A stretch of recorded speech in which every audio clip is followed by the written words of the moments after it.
our theme. And today we're going to be speaking about the least spoken about personality amongst the four brothers. Who are the four brothers?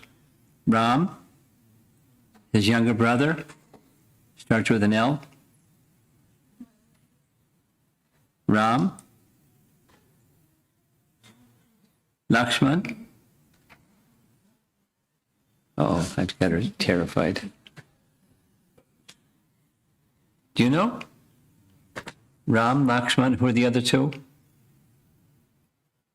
Bharata, right? Bharata. And then the fourth one starts with an S. Shatrugna. Rings bell? Is he right? Not sure. Okay. Ram, because Ram Navami is coming up, it's good to have an idea that the main personalities in Ramayana. Shatrugna.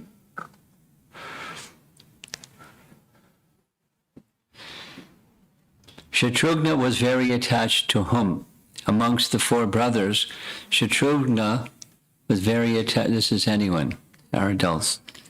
Bharat. When Ramachandra, when it was decided by Dasarath that Ramachandra's becoming Prince Regent was decided, Bharata was not there and Shatrugna was not there. Why was Bharata not there? Why was Bharata not in Ayodhya during some period of time? What was he doing? Seeing his grandfather, Kaikeyi's father, or his grandfather. And because Bharata was going to visit his grandfather, or Kaikeyi's father, Shatrugna went with him because he was very attached to Bharata. So both of them were absent when this plan was made.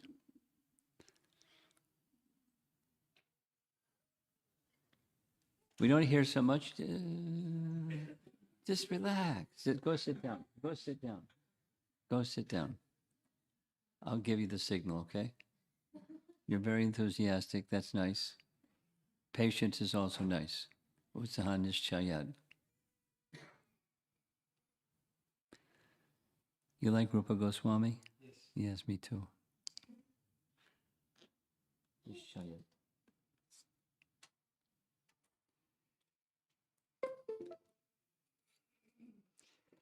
But we hear a significant part of Shatrugna's life when it comes to the slaying of Lavanasura.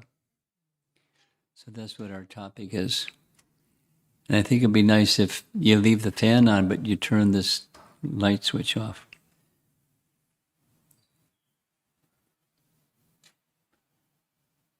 All right. Okay, you can do your garland thing now. Don't mind me. I'm old and grumpy and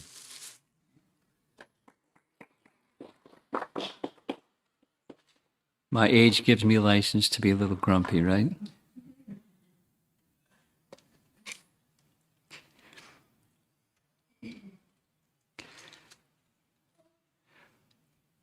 Now there's lots to say, and I'm not going to say everything, but I'm going to say a number of things.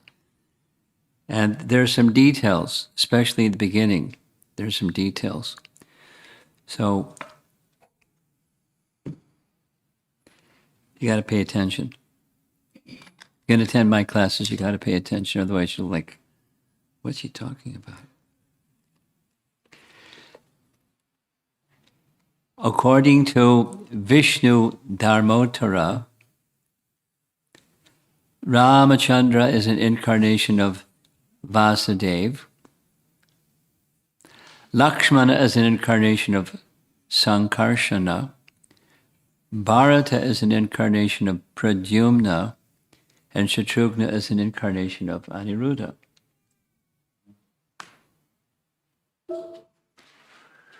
Now, if you're a Sri Vaishnava, you're going to have a different idea.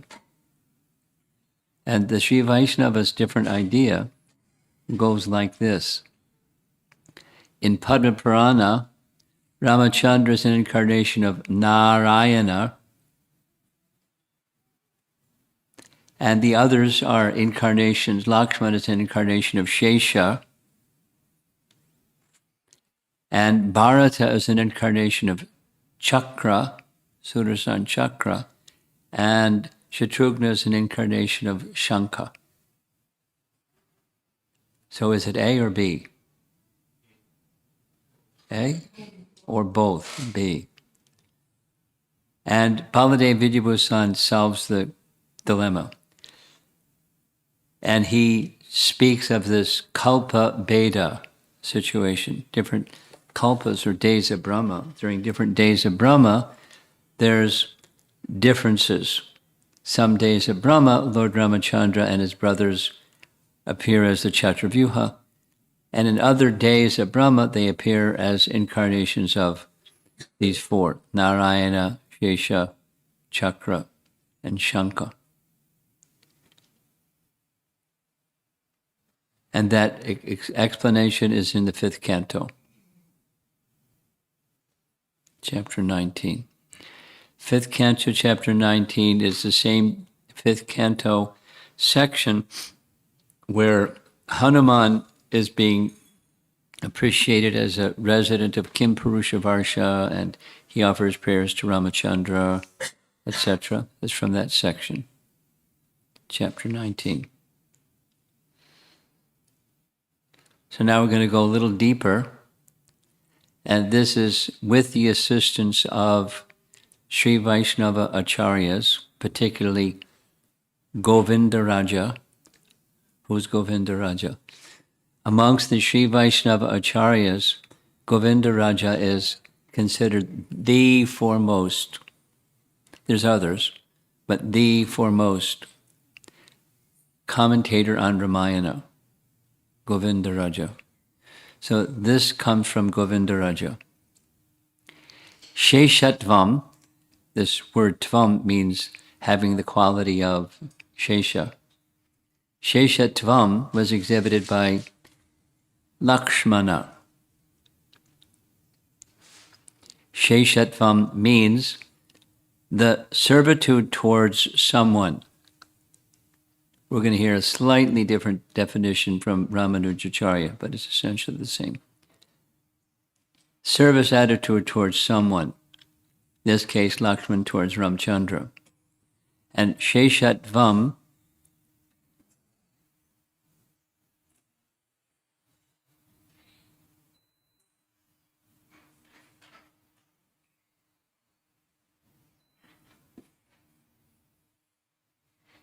good luck. Sheshatvam has two categories. Bhagavata,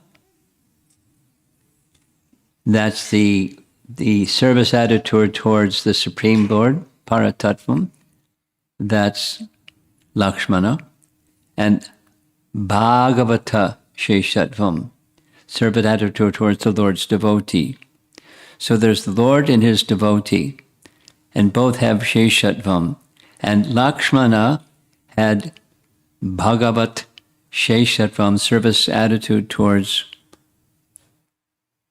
Ramachandra, and Bhagavata Sheshatvam, which was the attitude of Shatrugna towards whom? Bharata, right? Bharata. And so the conclusion is this stands higher. Service attitude towards the devotee is even higher than service attitude towards the Supreme Lord. Isn't that nice? We've heard that before, haven't we? It's a Gaudiya Vaishnava understanding as well. but this is a Sri Vaishnava understanding. Distinction between these two, Lakshman and Shatrugna. All this is preamble so we can get some nice appreciation of Shatrugna, because we're going to hear some pastimes with Shatrugna. So where does he fit into the big picture of Tattva? Para-tantriyam. Para is Bharata. Para-tantriyam has a specific meaning. This is Govindaraja. Completely dependent on a higher authority. So when Ram said, go back and rule the kingdom in my place, what could he do? Because he's obedient to the order of Lord Ram. So he went back. He didn't want to go back. He wanted to be with Ram, but he said, go back. So he went. But he also made this vow. If after 14 years you don't come back, I'm going to enter into fire. So it's like, make sure he comes back at the end of 14 years. So Bharata was the emblem of this one, Paratantriyam. And there's one more, Das Yatvam. Das Yatvam. This is Bharata, Shatrugna towards Bharata. Great devotee of the devotee. Das Yatvam. Similar, little different, this is Vedanta Deshika. Who is Vedanta Deshika? Vedanta Deshika, like Govindaraja, is a Sri Vaishnava Acharya, and one of his commentaries, well, it was just a commentary, he wrote 1,000 verses in glorification of Lord Ramachandra's shoes, his padukas, just about his shoes. I know a devotee that loves this book. It's ISKCON devotee. He's not a Sri Vaishnava background. He just loves Vedanta Deshika's book. So I got this from him. Sri Ramanuja's definition in Vedartha Sangraha is a definition of Shesha. Shesha is he or it who, by his or its very nature, exists to promote the glory of another. So, in the service of, and more specifically, promote the glory of. And the one whose glory is being promoted is the Sheshi. Shesha, Sheshi. So Lakshmana is the Shesha of Lord Ramachandra. He's the Sheshi.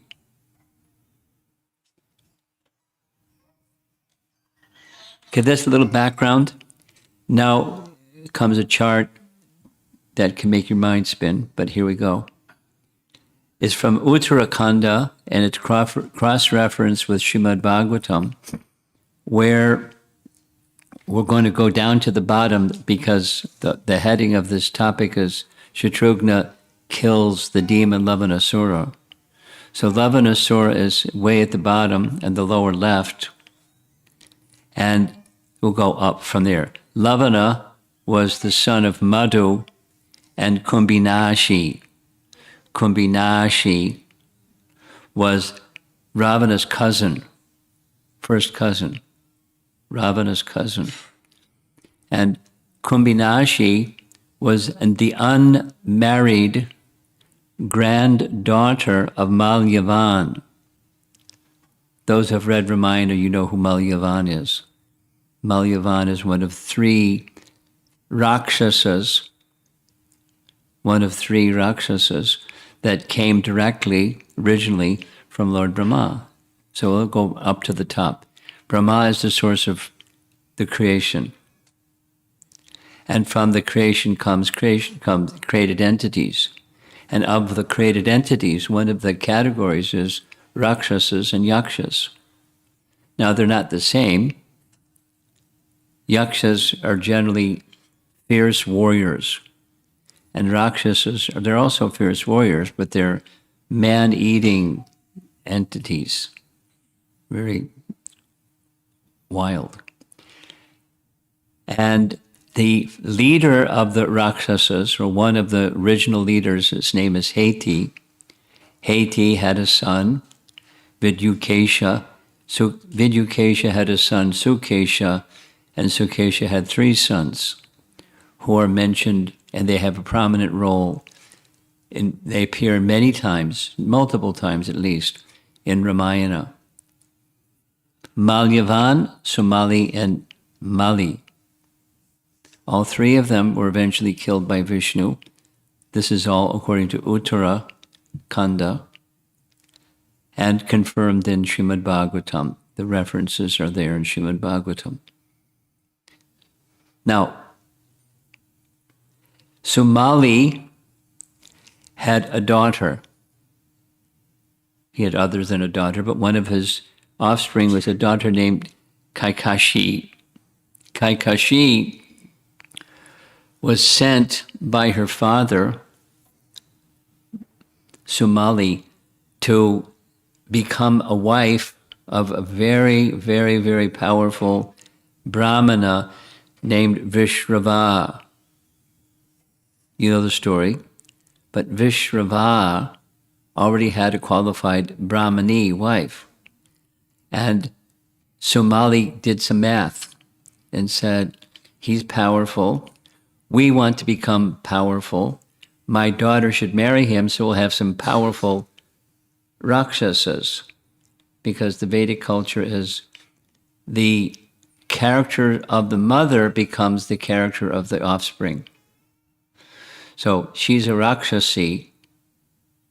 If she marries this very, very powerful Brahmana, who is a grandson of Lord Brahma, Vishrava, will have some powerful Rakshasas.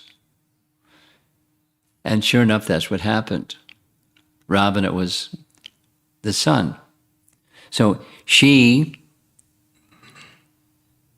Kaikashi, came to the ashram of Vishrava at the wrong time. He was engaged in yajna and meditation and so forth. And she didn't say anything. She just stood there silently, scratched the ground with her toe, patiently awaiting his acknowledging her presence. He acknowledged her presence, but he was busy with his yajna, and you don't interrupt yajnas when you're in the midst of a yajna. So when he completed the yajna, he informed her, you came at an inauspicious time. I know what's in your mind. I can read your mind. And so the answer is yes. But because you've come at an inauspicious time, I want you to know that your children will all be horrible Rakshasas. And she then appealed to him, oh, I don't want them all to be horrible Rakshasas. He said, very well, the youngest son will be a very elevated personality. And that youngest of the 4 children of Kaikashi was Vibhishana. You know Vibhishana, right? Yeah. So Vibhishana was a great personality. And he tried to persuade his elder brother to not be just a wicked person, specifically in dealing with Sita. He tried and he tried and he tried, and Ravana was going to kill him because he didn't want to hear virtue. So Vibhishan left, he defected, he went to become part of Ram's army, Vibhishan. And the young daughter was Shurpanakha and Kumbhakarna. So those were the 4 children that were the combination of Kaikashi, who was the daughter of Sumali that married Vishrava. So that now we have Ravana came as the eldest brother. Now we're going to go over to the other side of this chart. And Malyavan had a daughter The daughter's name was Anala. Anala was married and had a daughter. The daughter's name was Kumbinashi,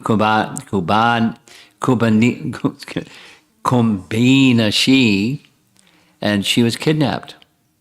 Unmarried granddaughter of Malyavan was kidnapped by a demon named Madhu. We'll hear more about Madhu. But for now, when Ravana, so there's a relationship between Ravana and Kumbinashi. They're cousins. So here we do it again. Ravana's mother, there we have the name of her mother, his mother, and Malyavan was his mother's maternal uncle. And Kumbinashi was the unmarried granddaughter of Malyavan, and Madhu kidnapped her before she was married and married her.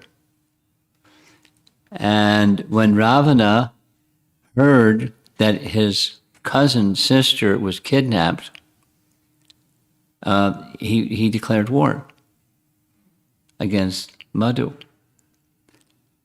So here's the description from Uttarakhanda. She was the unmarried granddaughter of Malyavan.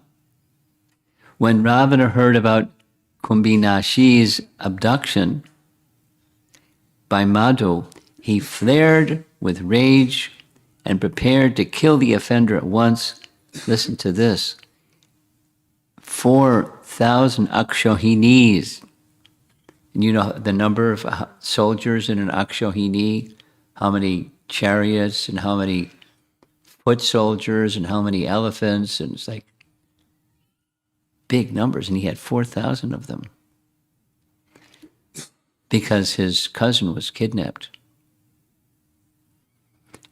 And he went to go straight to the abode of Madhu. It said specifically, he took all these because after dealing with Madhu, he was going to go invade the kingdom of the demigods.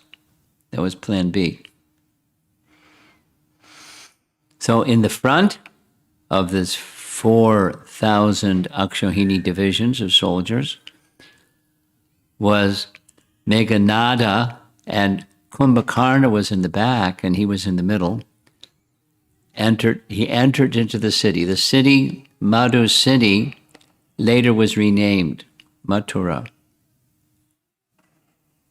Madhupuri became Mathura.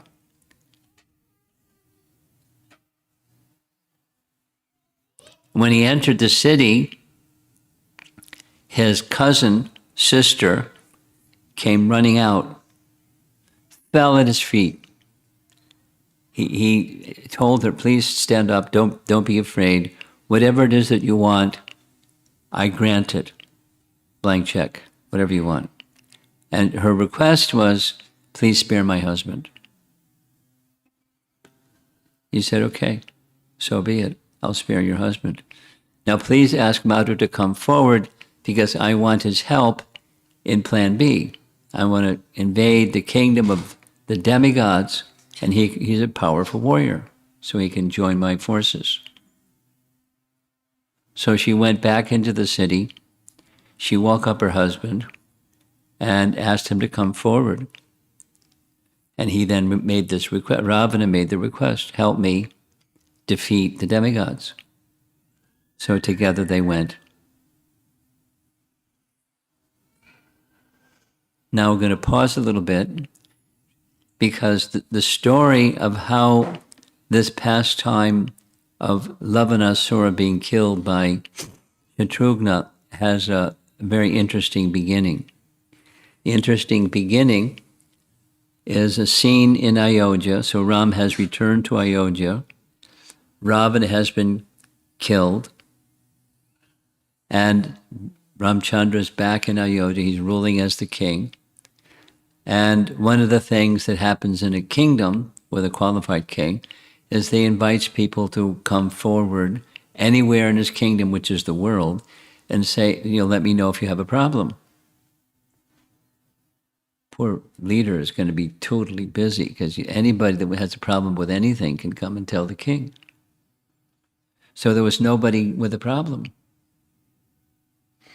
So he sent Lakshman, go back and look again, see if there's anybody there with a problem. And he looked around and he didn't see anybody with a problem.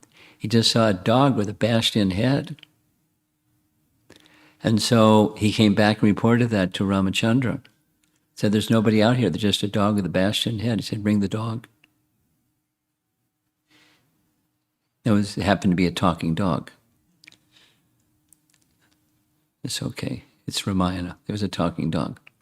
So he brought the dog. The dog wouldn't come in because the dog replied to Lakshman that I'm a dog. I can't come before the king. I'm unfit. So Lakshman said, the dog says he can't come. He said, bring him. So he brought him. And the dog it was an opportunity for him to say what his problem was. And he said what his problem was. Because actually Ram asked, how'd you get bashed in the head? He said it was a mendicant Brahmana that hit me with a stick so hard my head broke. And here's his name, Savartha Siddha. He's right here in your kingdom. And so Ram sent messenger, find this mendicant Brahmana named Savartha Siddha and bring him here. And he pointed out to the mendicant Brahmana, you see this dog? You see his smashed head? Did you do this? He said, yes. Could you offer an explanation? So it's like, he's not guilty until proven. So he has a fair trial. He can say what he has to say. So what he had to say was, I was engaged in accepting alms. And for days in a row, there was no alms to be received. And I was very hungry. I was very tired. The dog was standing right in the middle of the road. I asked the dog to move so I could pass by. The dog didn't move. So I whacked him with my stick really hard. And it was the wrong thing to do. I had anger and I lost my temper and I hit the dog. It's a sin. So you can do with me whatever you like. You're the king. And so Ramachandra turned to his counselors. There's a long list of counselors, sages that were in the assembly. And the sages said, he's a Brahmana. You can't punish a Brahmana. That's Vedic culture. And so having pronounced what they pronounced, the dog said, I have the solution. What's that? The dog said, make this Brahmana, mendicant Brahmana, in charge of a monastery. The Kalanjara monastery in Kalanjar. And they were asking, how's that a punishment? And he said, I'll explain. So, right in the royal assembly, this mendicant Brahmana was officially anointed the chief priest of the monastery. So we went back to the monastery. And then they asked the dog, could you please explain why you recommended this? He said, yes. In my previous life, I was the chief priest of that same monastery. And being the chief priest of the monastery, it made me proud. And because of the pride, I said and did things that were harsh towards others, arising from my pride. And as a result of that pride and misuse of my position, in this life I became a dog. Now this Brahmana, because he's already angry and, not such a qualified Brahmana, for him to agree to accept the position of being the chief priest of a monastery indicates the same thing's going to happen to him. So we don't have to pronounce a punishment. His becoming the chief priest is his punishment. He'll make choices that lead him to become a dog.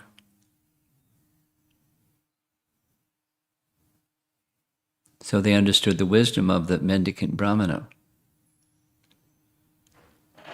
Interesting, huh?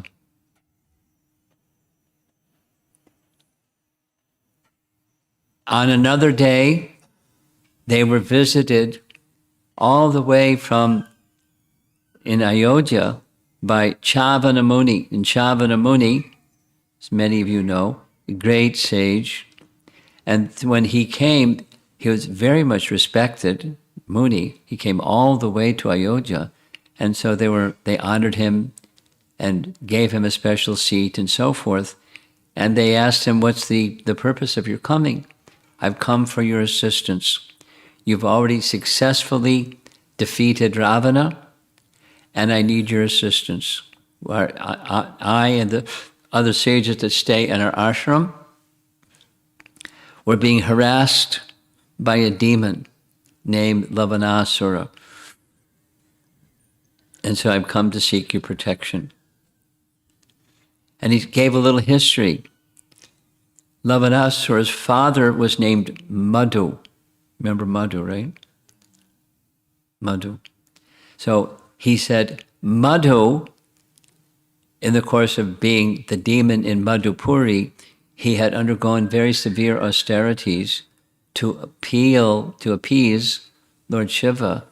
Lord Shiva came before him and asked him, what boon would you like? He said, I'd like an invincible lance. So Lord Shiva granted him an invincible lance. He gave him some instructions. He said, when you use this lance, no one can escape being killed by the lance. And after they're killed, the lance will come back to your hand, ready for the next purpose, invincible lance. Then Madhu said, then I would like one further request. May I give this lance to my descendant? He said no. But he appealed, and Lord Shiva relented. You can give it to your son. The Lavanasura got this invincible lance. And this Lavanasura was harassing Chavana Muni and the sages in his ashram. Since Ramachandra had defeated Ravana, surely he could defeat Lavanasura. So Ramachandra said, so be it. Now I can go myself, but maybe one of my brothers would like to go in my stead. Immediately Lakshman volunteered, I'll go. And Shatrugna said, oh, Lakshman has been through so much trouble with you in the forest, and Bharata has had to stay here alone, ruling the kingdom in your absence. I'll volunteer. And then Ramchandra was very pleased and said, very well, so be it. He said, oh, I've overstepped my position. I'm the younger brother. Lakshmana is superior to me. I volunteered. This was inappropriate. No, Ramchandra said, this is very good. The Lord has spoken through you, so be it. And right there in Ayodhya, he was, a whole ceremony, he was anointed the king of Madhupuri, the king of Madhuvan in Madhupuri. And after all that procedure and coronation, etc., he was given a massive army and wealth to go deal with Lavanasura. 4,000 horse soldiers, 2,000 chariot warriors, 1,000 infantry, and 1 million gold coins, just in case some expenditure.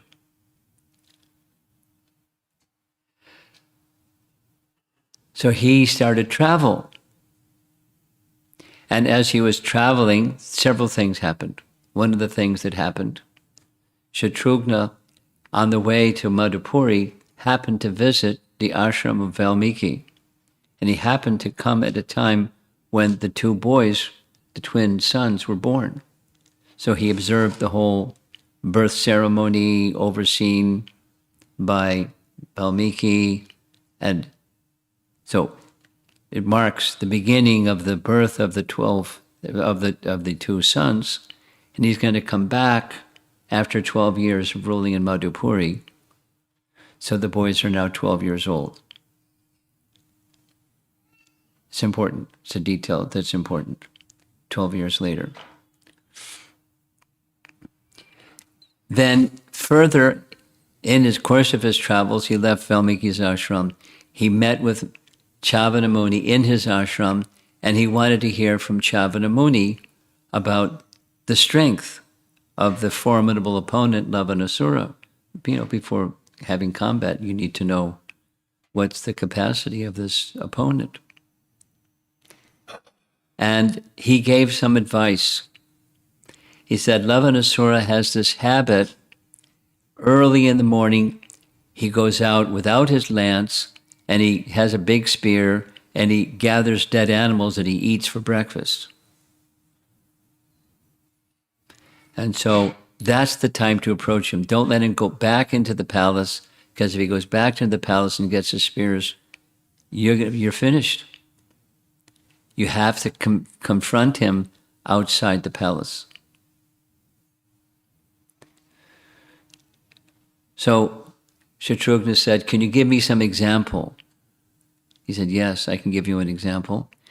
In the Ikshvaku dynasty, there was a very powerful king.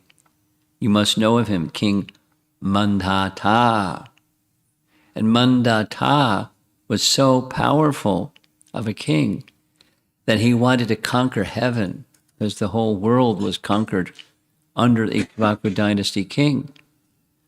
So he made this plan to conquer heaven.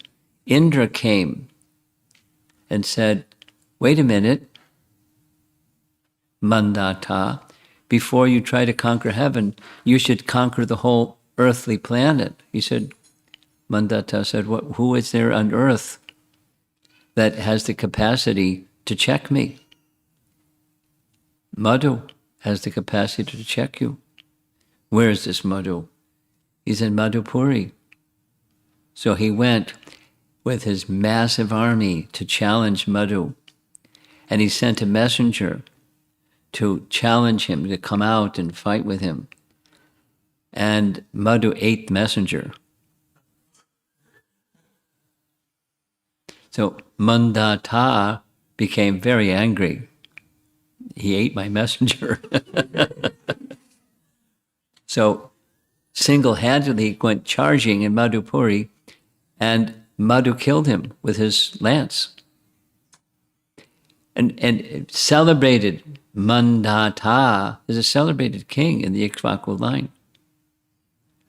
So surely you've heard of him, Shatrugna, and it's a very formidable weapon. So I'll remind you again, don't approach him other than when he goes out in the morning to gather food, because once he has that lance in his hand, you're finished. Even Mandhata couldn't check him. And so the rest is, gory detail, but so following the advice of Chavana Muni, he waited until Lavanasura went out for his morning cruise to get his morning breakfast. He came back with rhinoceroses on his spear and buffaloes on his spear and jackals on his spear and this and that. He had a big spear and powerful appetite. And then he challenged him as he was walking back to go into his palace. And Lavanasura, being very proud and very powerful, was very happy. Oh, breakfast. So they did battle, and when they did battle, he hit him very hard with a tree trunk and knocked him to the ground. He thought he was unconscious. So he was heading into the palace when Shatrugna became conscious again and then called out loudly, "Coward, you're running away, come back and fight," and so they did all that chivalrous talk. And there's a nice painting from the Muslim invasion time. They loved Ramayana.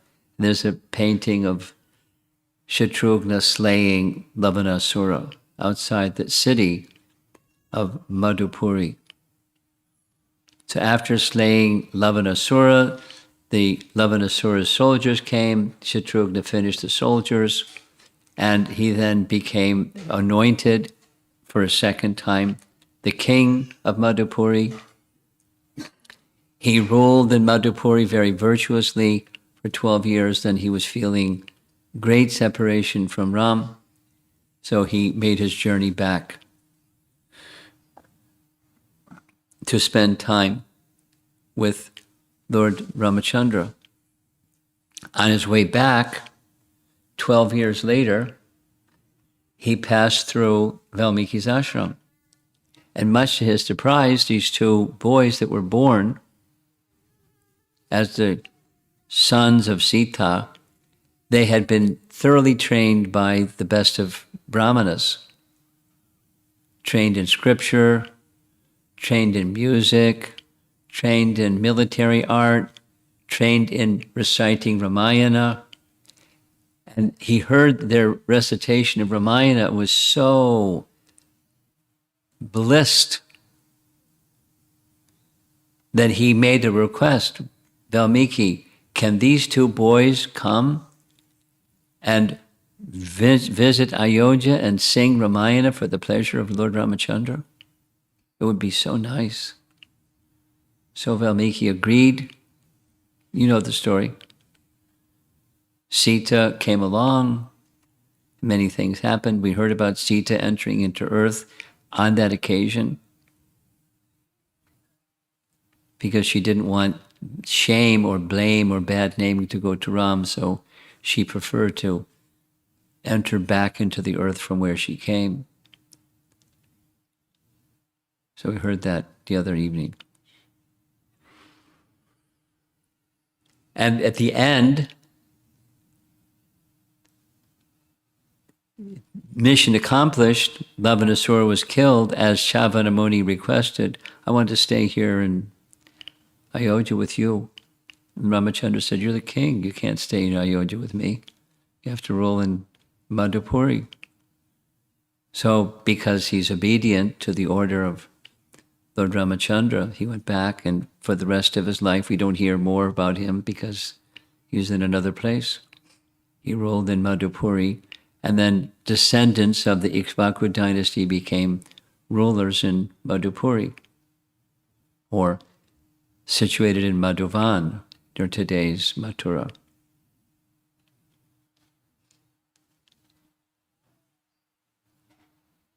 Now there's another scene that comes from this whole section. I'm just going to narrate it quickly. It's not specific about Shatrugna and that part that we heard at the beginning about Shatrugna and what his position is in relation to the other three brothers. But it's just part of being a king. And part of being a king, there was a Brahmana that came on the same, a certain appointed time. Anybody anywhere in the kingdom could come and speak to the king about, some grievance they had. So one Brahmana came and wanted an audience with Ramachandra, who gave his audience, and he said, "My son died untimely. He's just 14 years old, and he just died. And this unfortunate young lad who could have become an elevated personality is no longer with us, and there's such grief. I threaten you. I'll place his dead body at your gate to remind everybody of what kind of a king you are, unless you do something."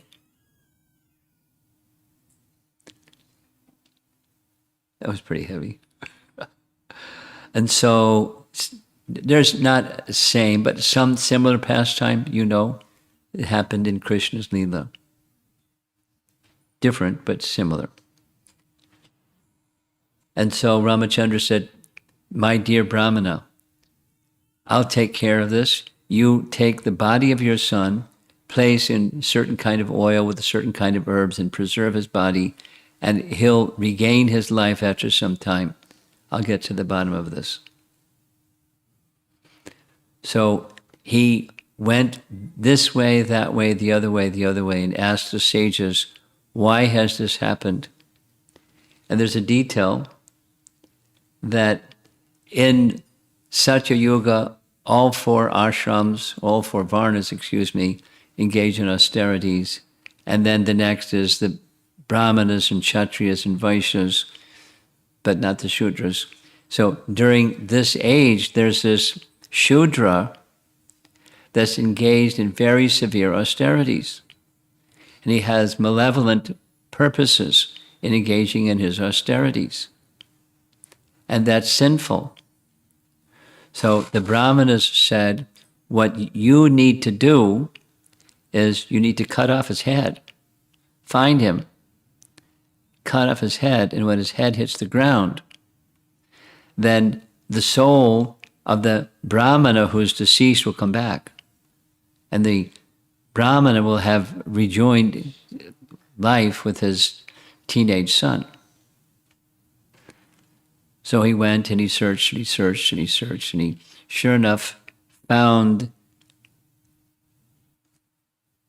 the Shudra who was engaged in austerities, hanging upside down, head over a fire, etc., etc. So when he finally found this person, very remote place, he asked, oh, my dear sir, who are you? What's your name? What is it that you're doing? Why are you doing this? And he gave an honest answer. I'm a Shudra. My name is Shambuka. And I'm doing this so I can get all these powers, so I can have immortality. And immediately, according to Ramayana, Ramchandra took his sword and cut off his head. And there's a painting, so his head cut off. And as soon as his head touched the ground, immediately the soul of the Brahmana who had lost his son, which was the consequence that went to the king for persons not abiding by the proper dharma during that particular period of that yuga, the life of his son returned. So the Brahman was happy. The sages were exuberant because justice had been done. Now, cutting off somebody's head is not a nice thing. Normally, we don't think that's a nice thing. But in this particular case, it was done under the order of the Brahmanas, or according to the codes of the Vedas.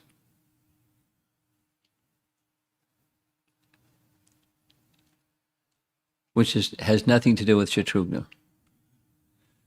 But it has everything to do with the duty of a king, under the guidance of the qualified Brahmanas. He'll do what is necessary according to the codes of the Vedas, guided by the Brahmanas. That's how Lord Ramachandra ruled. That's how exalted personalities rule.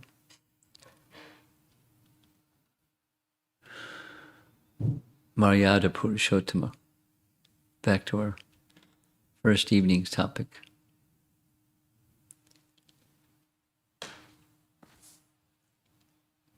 What do you think?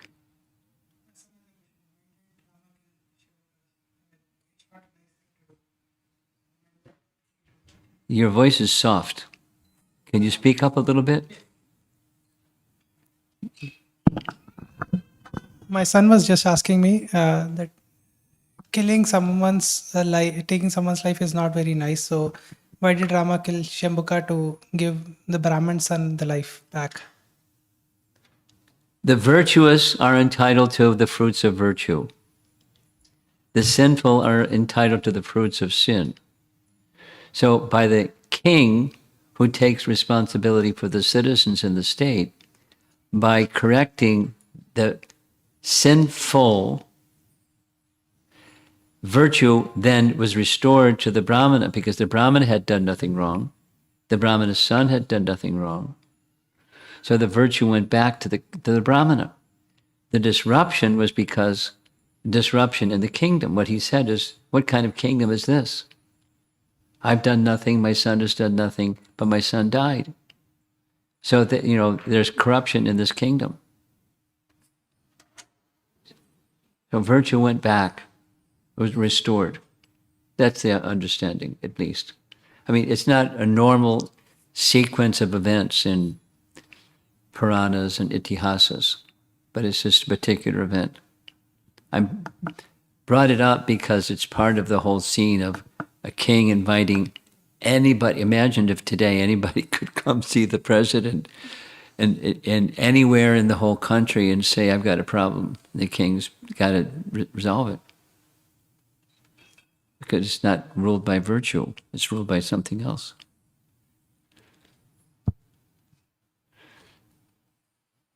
That was a good question. Anyone else? Comments or question? Yes? Was austerity related to some varna? I beg your pardon? This you said, right? This Shudra was performing austerity and he was not supposed to do in that age. So was austerity entitled to some varna or some ashram? Well, it was specifically, it's a severe austerity for the purpose of getting something material. Look at the austerity. Very severe. Not just like, fasting on Ekadasi. Very severe. And for the purpose of immortality. Entrance into heaven when I'm not qualified. So that kind of. Now, does that answer your question? Okay. Hare Krishna Guru Maharaj, a follow up on that. When Hiranyakashipu did very, very austere severity, he got the boon from Lord Brahma. Yes, he did. Even though the intent was known that her intent is not good. Yeah. Yes, he did. Didn't he? So I don't know how to answer that. It's a different yuga for one thing. It's a different yuga for one thing. And his position was not that of a Shudra. His position was that of a Kshatriya. So he was authorized in that particular yuga to do severe austerities. His purpose was bad. And it's not only him. There's many persons that did, Vrikasura, that did austerities for ill purpose. So one could go through what yuga, what was the circumstance, and parse things in that manner, but it's not a universal thing. Probably shouldn't have brought this up because it's leading to all kinds of complicated questions. Specific to Ramayana. You had something. Here comes the microphone. Rama came before Krishna came, right? Yes, correct. So then, if Madhu is not immortal, how is he able to stay alive until Krishna's yugam and then get killed by Krishna? Well, it's not Krishna killed him. Oh. Shatrugna killed him. Oh. But here's a but. But it's possible for some living entities to live long lives. We heard about one of those 2 classes ago. One of those was associates of Ramachandra who lived way, way, way, way over until Krishna's pastimes. Dvidvida. From Krishna book? Dvidvida was disrupting everything, and Balaram clobbered him. Yeah. Balaram finished Dvidvida. But Dvidvida lived during Ramachandra's time. So he was a Chiranjiva. Chiran means he lived a long time. So some living entities live a long time. spanning long periods of time. There's exceptions and there's rules. Okay. You got what I just said? Should I say it again? I got it. But then, like, if Krishna did not kill like Madhu, then how did he get the name Madhusudana? Oh, the Kaitaba and Madhu during the early stages of creation, Madhu, different Madhu, and Kaitaba, they were demons, and they tried to steal the Vedas from Brahma. So Brahma called for help. Vishnu came, let him have it. It was a different Madhu. Okay. Now I get your question. Madhusudana. Hare Yes. Krishna Maharaj, thank you. My question is, Shatrugna, he is Vishnu Tattva, right? Yes? So how can a weapon given by Shiva harm Shatrugna? Well, for pastime, it can be the exception. It's not like he could be destroyed. It's just like, hey, I'm Vishnu Tattva. Take your weapon and go for a hike. It's a pastime as if he's a human. Like Lakshman got hit by the Shakti Shela weapon of Indrajit. He wasn't killed. And he was revived. It's pastime. Not killed.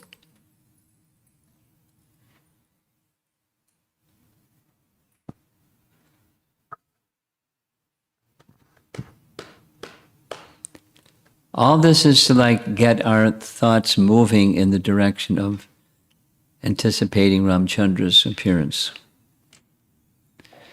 So perhaps, or hopefully, between now and Ram Navami, you'll take some time, and as an individual or sometimes groups of devotees that like to read together and read Ramayana. And from here, I'm going to Austin, and we're going to have different topics. One of the different topics is, how many versions of Ramayana are there?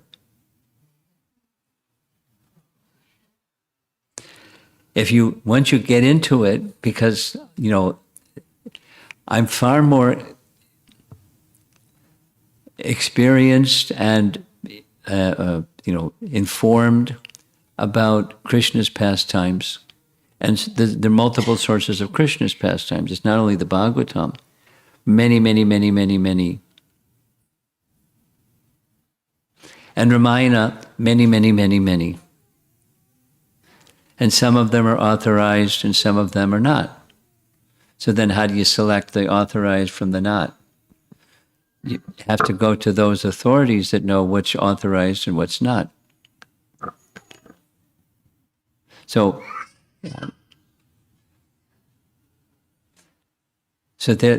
when I get to Austin, there's going to be a list of the authorized ones. And Valmiki Ramayana is in the gold standard. But there's portions of Ramayana in Padma Purana and Bhagavad Purana and Kurma Purana and so many Puranas. Valmiki Ramayana is gold standard. Anyway, whatever your favorite is, between now and Ram Navami, this is my parting little message. Take some time. You're busy, but that's the personality of Godhead is going to appear on a certain day, and it's a very important day in our Vaishnava calendar, so that you can be prepared for it, and it'll be so much more meaningful if you prepare for it. That's a request or an appeal.